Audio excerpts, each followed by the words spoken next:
Eu tô aparecendo? Não? Então eu tenho que aparecer, né? É que eu acho que tá com delay. Assim, um grande delay. Eu apareci. Oi, pessoal, aqui estamos nós de novo para revelar a grande vencedora, sim, é uma mulher, do nosso sorteio da SBS Jornada Mais Educação, junto com a Play to Learn. A grande vencedora foi a Josiane Fortan, né? O arroba dela, arroba Josiane Fortan. Ela cumpriu direitinho com todas as regras e ela ganhou um kit incrível de 32 jogos da Play to Learn. Então, Josiane, a gente vai entrar em contato com você pelo seu Instagram, pelo direct, para pegar todos os dados certinho para a gente enviar o kit para você. Fiquem agora com a palestra do Bruno, que tá incrível, gente. Para pegar todos os dados certinho para a gente enviar o kit para você. Fiquem. Hello, everyone. Good evening, good afternoon. How are you doing? Can you all hear me? Yeah? Yes. Hello, good afternoon. So before we start, I'd like all of you to get a piece of paper, like a notebook and a pen or a pencil, or you can use your phones to register something. I'm going to ask you to take a couple of notes. Is that possible? Yeah? Tell me when you're ready. And we'll start. Hello. That's great, Stella. Glad you can hear me. Where are you watching this from? I heard there's someone from Peru. That's super cool. Cusco.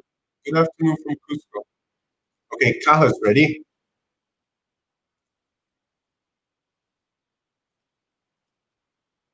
Okay, good afternoon. Hi, Maritza. Peru. Okay, so shall we start? Yeah. So we can start like on a good note.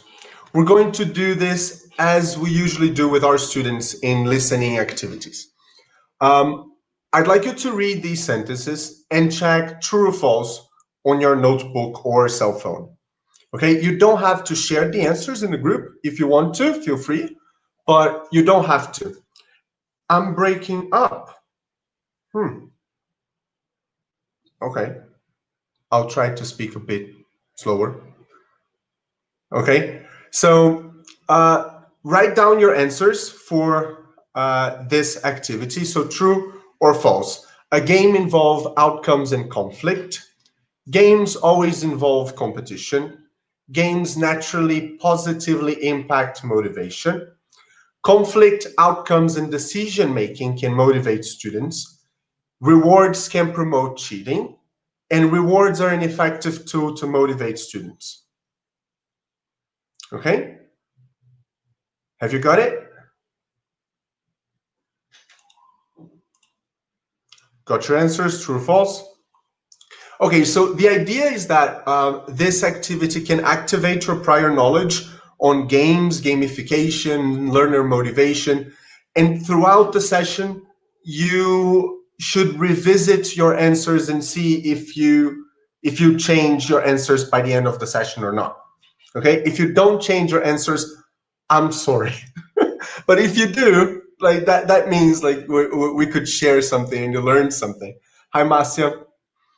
Okay, so shall we go? Yeah. So before we can talk about gamification, we have to understand what a game is, right? So first step, I'd like you to think of the last game you played. It can be a video game, like a cell phone game, a board game, whatever. Okay? Hello, Marcia. So think of the last game you played.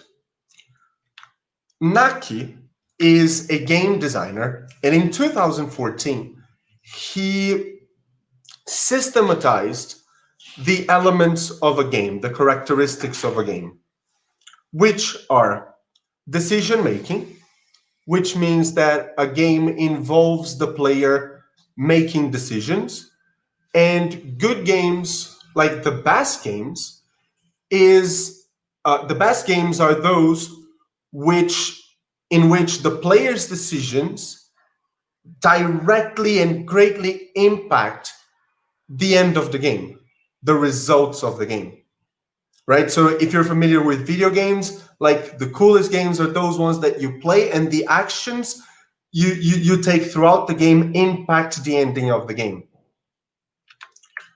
Naki says that games have to be fun. Well, if a game is not fun, no one's going to play them, right? I mean, that's quite obvious. Games have to be entertaining. A game should have a clear outcome. So every game has to have a clear goal. What do you have to do? Do you have to make more points than the other players? Do you have to draw all the cards on a deck? Do you have to discard all the cards on the deck? What's the objective? The game involves conflict, like this feeling of tension, of that the situation is never, let's say, at ease.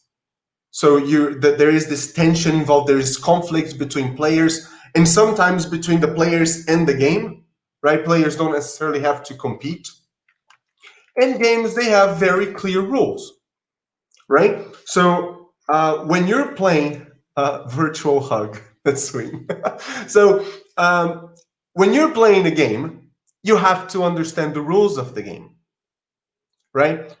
So again, a game involves decision making, entertainment, outcomes, conflict, and rules.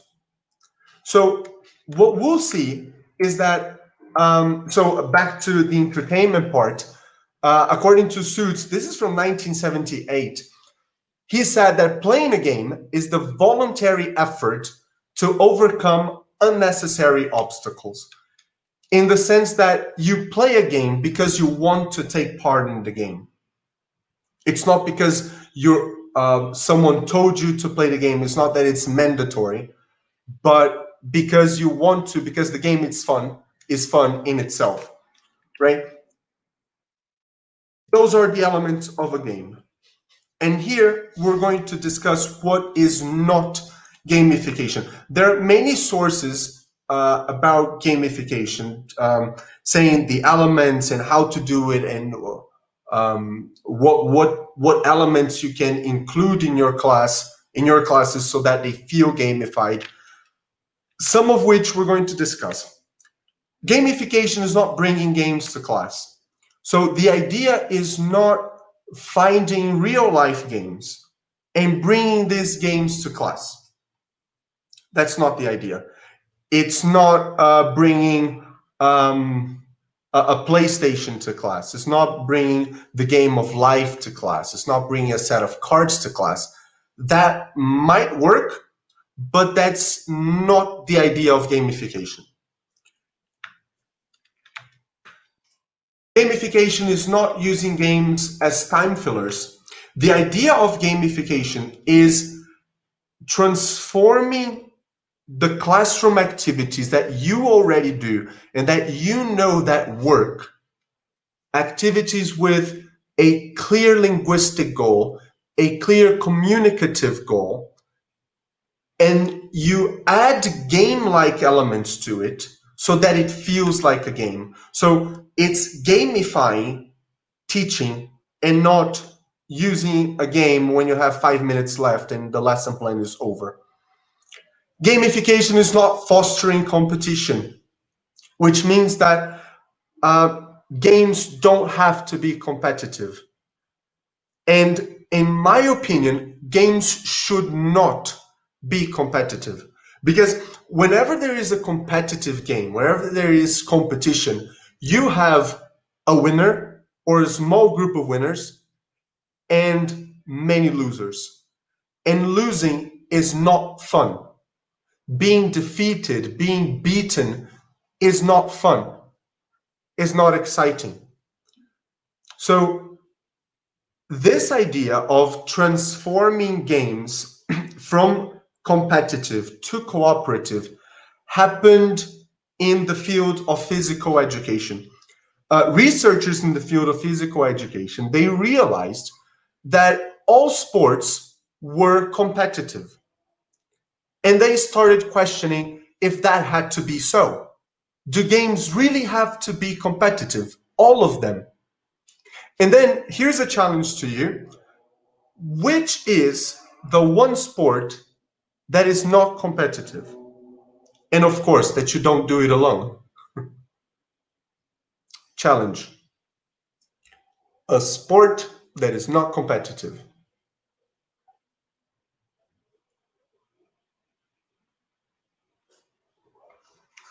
Difficult, right? Yeah. The only sport I can personally think of that is not competitive is frescobol. Have you ever played frescobol? Yeah, that one that you get like rackets. Usually, people usually play it at the beach, right? CrossFit. Oh, CrossFit is super competitive. So frescobol is a sport that is not competitive because when you hit the ball, you want the other person to be able to hit it back. So it's a fully cooperative sport in which when someone wins, when people win, everybody win. And when someone loses, everybody loses. And you get that walk of shame like into the ocean shore to get the ball that you slapped it into the water, right? So the idea is that we don't foster competition in the classroom. Some might say, let's say that, but come on, Bruno, students, they have to learn how to lose. It's an important skill, right? Because students have to learn how to lose. But the thing is, students are going to face defeat everywhere. Students are going to be defeated in their regular school. They're going to face failure when facing their family's expectations. They're going to face failure in friends and relationships. They're going to face failure when dating someone. They're going to face failure in vestibular. They're going to face failure in university. They're going to face failure in the market when working. Do they really have to face failure and defeat in English classes? Is this part of our curricula? Like, do we have to teach students to fail and create an environment in which students will face failure inside the English classroom as well? I don't think we have. So the idea is that, and I'm not bringing answers. This is much more of a provocation or a request and a challenge, because creating fully cooperative games is not easy. Because the mindset we have, even though I don't really like that word, but the mindset of playing sports and playing games and creating activities, it gets us directly into the competitive mode. Oh, I'm going to have 2 groups and the groups are going to compete. Oh, I'm going to have 3 groups and they're going to compete. Oh, I'm going to have a board game in which the person who reaches the end of the board is the winner and everybody else loses. So all the games we have under our sleeves, they are competitive. So I'm not making your job any easier. I'm sorry. But the idea is that as educators, we're able to reflect on that and try to create games that are not competitive but fully cooperative. In my experience, cooperative games, they're more easily attained when you design an activity that students play against the clock. So students have a time limit, like say 10 minutes to finish the task, and everybody has to finish the task under those 10 minutes.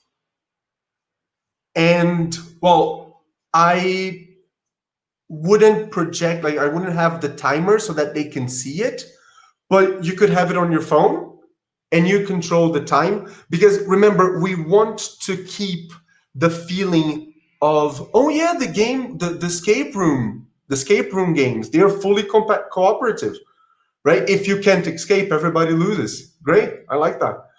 So if you have the timer on your phone, you can sort of, okay, I'm not a bad person for manipulating this, you see, but you can sort of manipulate the time so that your students will be successful, but barely.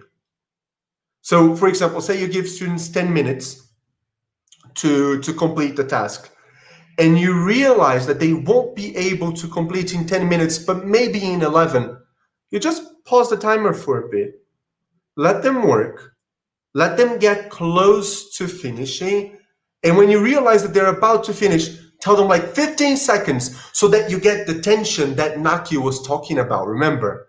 So that students feel this tension, the conflict that, oh wow, we got to do it, we got to finish within those 10, 15 seconds that the teacher said we have. And then when they finish, and they finish under the time limit, and they're successful, you get like the best feeling coming from your students. You will have the whole classroom cheering, the whole classroom celebrating. Instead of, yes, Gabriela, we do that, right? So instead of having students cheer for their peers' failures, because this is what happens. Maybe it doesn't happen out loud because you told students not to celebrate when their friends lose, but they do it inside. So we've been through that. Like you've seen this, haven't you? Like raise your hand. I won't be able to see your hands raised, but raise your hand if you've played a competitive game with your class, and when a team misses a question or loses a point, the other team celebrates. Has that happened? Right? Probably has. And then I believe that this is not what we want to teach students. We don't want to teach our kids to celebrate other people's failures. We want them to celebrate other people's successes, right? So this is the idea, is killing competition, at least in the English classroom, because competition is out there. They're going to compete everywhere else in life, but I don't think the English classroom is the place for it. And gamification is not giving rewards. And we're going to talk about rewards soon enough.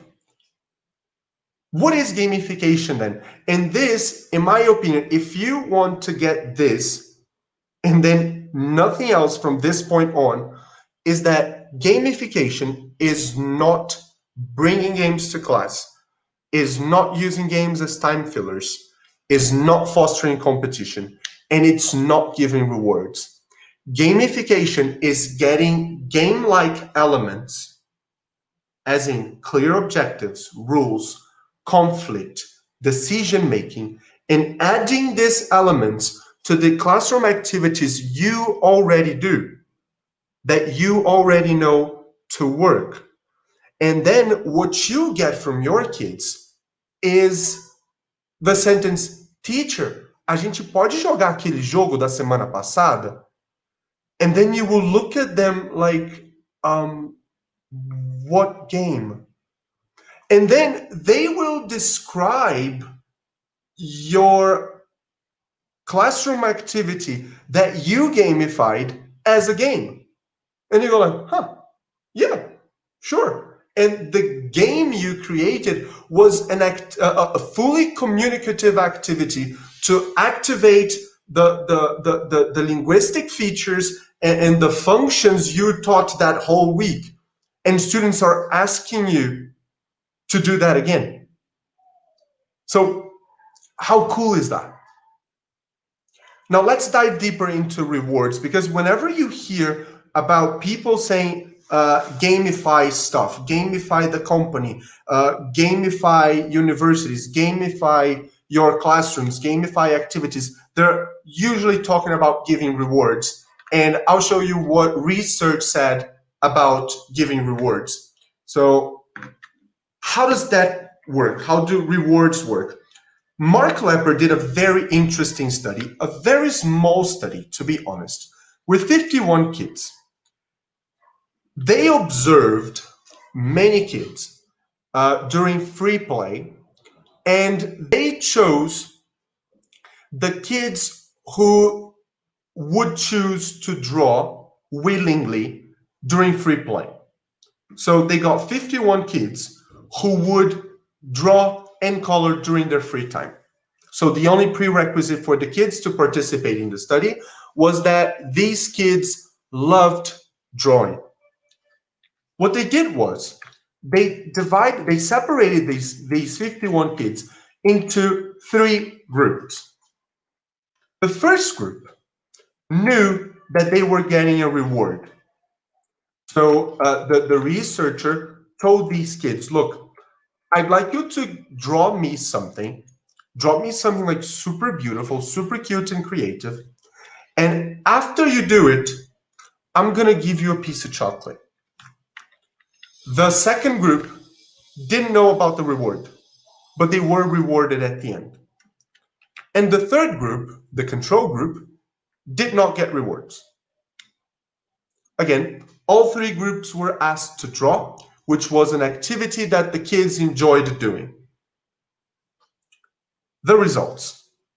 The first group, who knew about the reward, anticipated the reward so much that they would just draw anything super quickly to hand it over to the researcher to get the piece of chocolate. The group who got surprise rewards, well, after a couple rounds of the study, they sort of realized that they would get the reward anyway. And they started acting just like the first group. Just drawing anything, just to get it out of the way. And the no reward group was not affected. Which is the thing that is the most mind-blowing, in my opinion, is that the groups who were rewarded, which in theory were expected to be highly motivated to draw because, well, you're drawing, which is an activity you love, and you're getting rewarded for it. So it was supposed to be the groups who would be the most motivated to complete the task, were the groups who drew the poorest drawings with less creativity, less colors, and the fastest, because they just wanted to get the drawing out of the way. Drawing became an obstacle to the reward. And these kids, the kids who were rewarded at the end of the study, they said that they didn't really enjoy drawing that much anymore. Pausa dramática.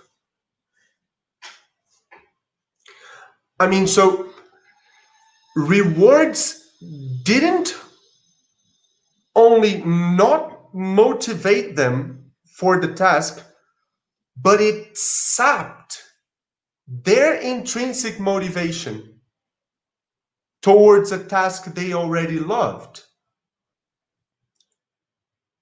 So the idea is that if you're always looking for a reward, you're not focusing on the task.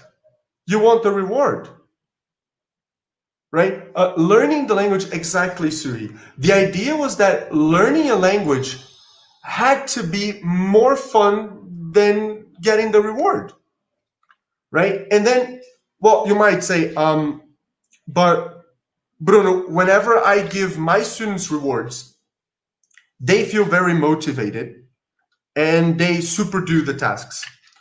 Another researcher carried out a similar research as Lepper, Daniel Pink, and according to his research, these were the results that he got from the kids.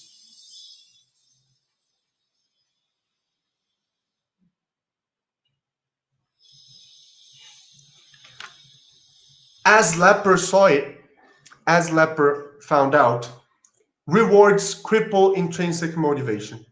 So the kids who were rewarded with the candy or with anything, their intrinsic motivation to carry out the task was sapped, was in a way harmed.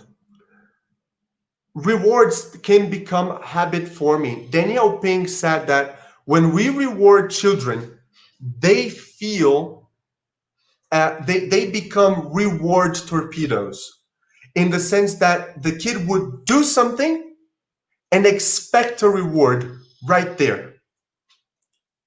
Because, well, I'm not behaving because I'm behaving. I'm not being polite because I should be polite. I'm being polite because I want to get something out of this. Rewards, they spur short-term mindset, this idea that I do something now to get something right after the act. So kids, they get this idea that nothing that they're doing has a long-term impact in their lives, but it's supposed to be rewarded right there. Rewards, they stifle good conduct and they promote cheating. Leper took one of the parents, like mother and father, and the kid for dinner after the study. I'm going to give you all the references later, okay? And during dinner, there was this crystal bowl, like on top of the table, and the kid, while they were having dinner, the kid grabbed the crystal bowl, pushed it to the edge of the table, looked at the parents and said, how many points if I don't drop this? So the kid was not dropping the crystal ball because they knew that dropping the crystal ball was horrible, but because he or she would be awarded points. Rewarding promotes cheating. Rewards and punishment, they work in a very similar way. Imagine, not imagine, think about it, because I've done it 1,000 times. You tell your students, do your homework. If you don't have your homework done by Monday, I'll call your parents. Have you done that? I have, 1,000,000 times. What happened? Or when you told kids that you would reward them for the homework, what did some of the kids do? Did they copy from their peers? That happened to me a couple of times. Because, again, students are not focused on the activity. They don't understand why they have to do that. They're doing that because you told them to do that. Otherwise, they would be punished or not get a reward. And again, not getting a reward is punishment, right? It's punishment. No reward, they don't do homework. I don't believe that. Most of my students do homework and I give them nothing in exchange. It's because the idea is that if we're rewarding kids and talking about developing critical thinking, how hypocritical is that? Because if we are rewarding students for doing what they're supposed to do, we are sequestering the chance of students understanding why they're doing what they're doing. They're just excellent sheep. They're kids who understand the game of school and are able to perform all the actions to stay under the radar. They're not studying. They're not doing homework because homework is important and will help you revisit what you saw in class and help increase contact hours with the language. No, they're doing it because I threatened them. How much critical thinking is there in doing something because you were threatened? Rewards, they push children into compliance. And compliance kills responsibility. You're not being responsible if someone is being responsible for you. How does that work?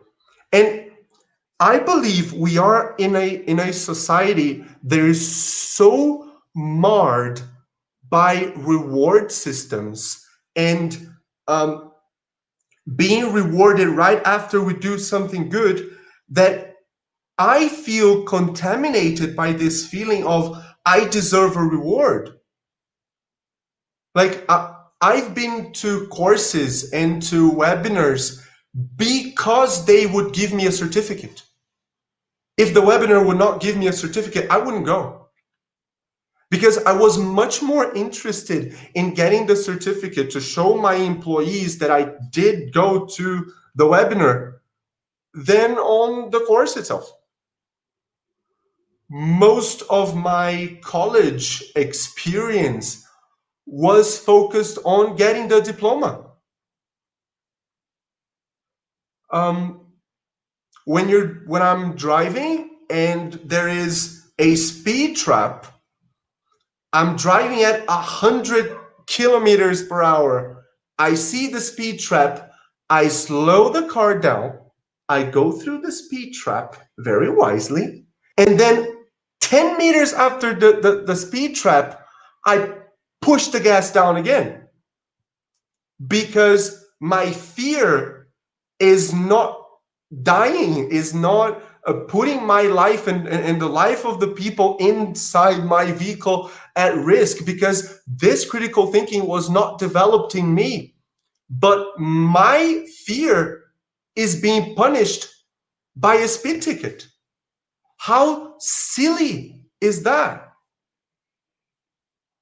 So I feel that our society as a whole has been so contaminated by these reward systems that I end up replicating these behaviors with my students, with my friends, and possibly with my kids, should they ever exist one day, because that's how education works, right? No. It doesn't have to be like that. It shouldn't be like that. Because are we taking a course? Like, are we watching these webinars from these beautiful webinars from SBS? A round of applause, SBS. Thank you very much. For the certificates so that we can show our employees, or are we doing this because we want to learn, grow, and develop? And if we want the certificate, it's not our fault. It's because that's how we've been brought up. Like parents tell kids, like, take a shower or you're not having lunch. How crazy is that? Are you really going to starve the kid? Probably not. It's going to be a dirty and hungry kid, right? So, according to Mário Sérgio Cortella, great friend of mine, if you don't believe me, take a look at my Instagram. There's a picture of him. Like, to be honest, eu tietei total. Fiquei 1h30 esperando para tirar uma foto com ele e rabiscar livro meu que não dá nem para ler a assinatura dele. Happened.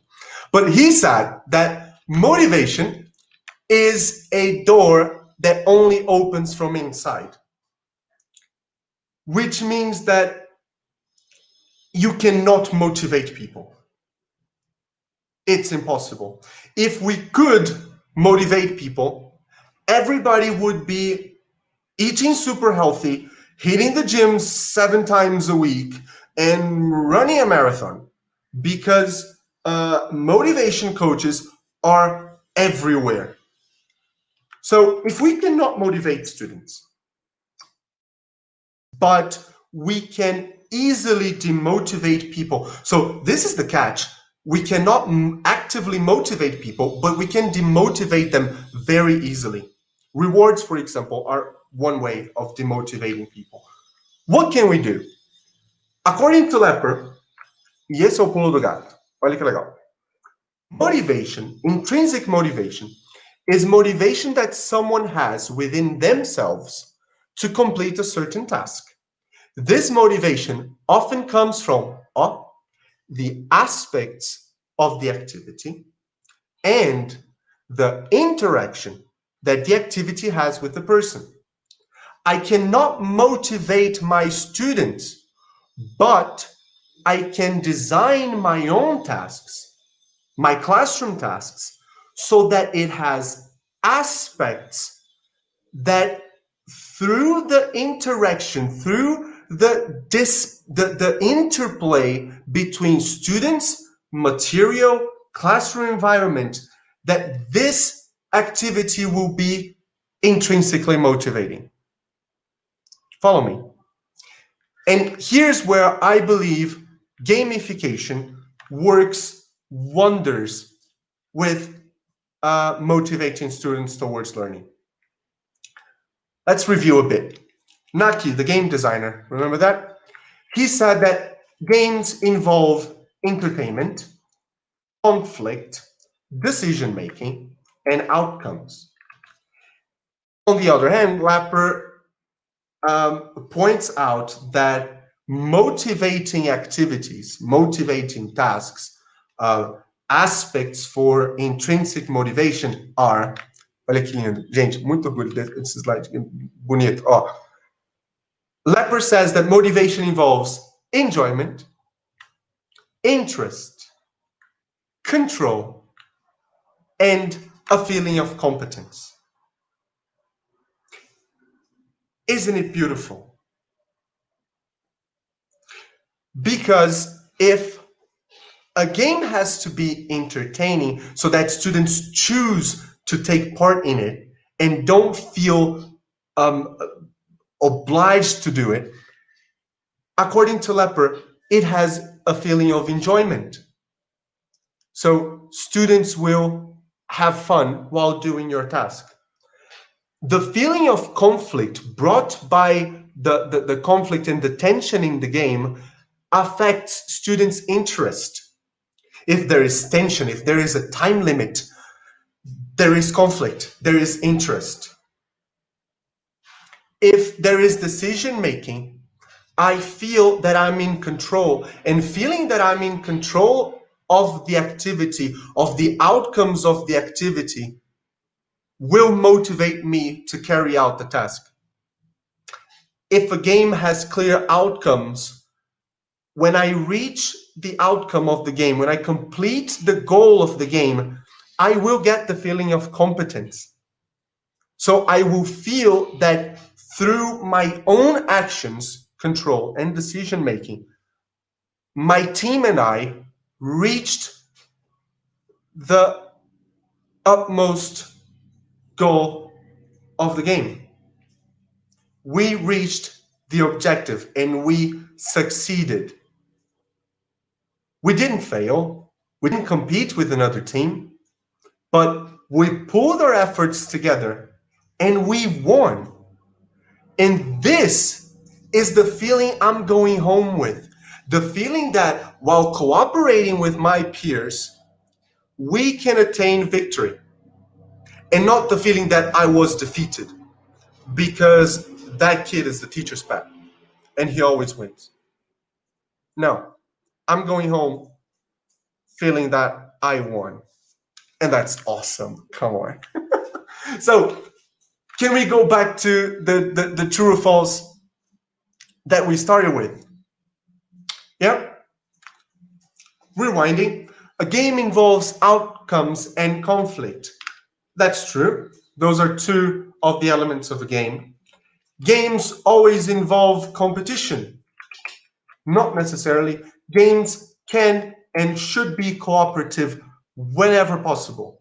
If you've never played a fully cooperative board game, there are many I could recommend. Take a look at Zombicide if you're into like zombies and a cooperative game. The game you play, you and your friends, like 3 to 4 or 5 friends, I think, and you play against the board. It's insanely fun. And there's a lot of tension, lots of control. It's great. You'll love it. games naturally positively impact motivation. That's false. If a game involves competition and rewards, Zombicide is dope, I know. So if games involve rewards and competition, they can be very demotivating. Conflict, outcomes, and decision making can motivate students. Yes, again, those are part of game elements that clearly connect with Lepper's theory of motivation. We saw that rewards can promote cheating. So it happened in my classroom, it happened in my peers' classrooms, it happened in Lepper's study, it happened in Daniel Pink's studies. So might be true. And rewards are an effective tool to motivate students. We saw that from Lepper's study, which was a very small study, so I'll give you that, because a study with 51 kids cannot be very conclusive, but I believe is a strong indication of something, or at least aquela pulguinha atrás da orelha para tu dar uma olhada, right? So rewards are not an effective tool to motivate students. They are actually a very effective tool to create students who are excellent at following orders. Any questions? And if you want the slides and some articles extra on this, you can type tinyurl.com/motivationsbs, and you will find like there are 3 or 4 articles, the slides on PDF if you want to, and yeah, that's it. Thank you very much. Thank you for the invite, and follow us at Troika. We're great people there. Thank you very much. Bye bye.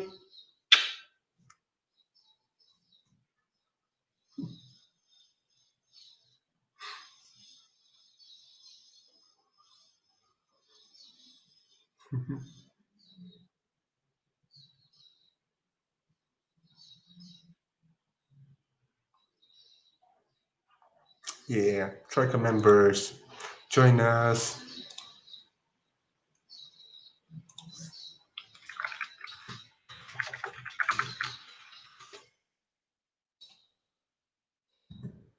The tiny URL is not working? Huh. It was like yesterday. Motivation at SBS. Are you sure?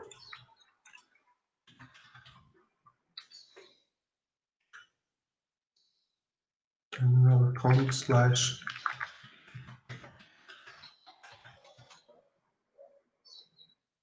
Uh-oh. No.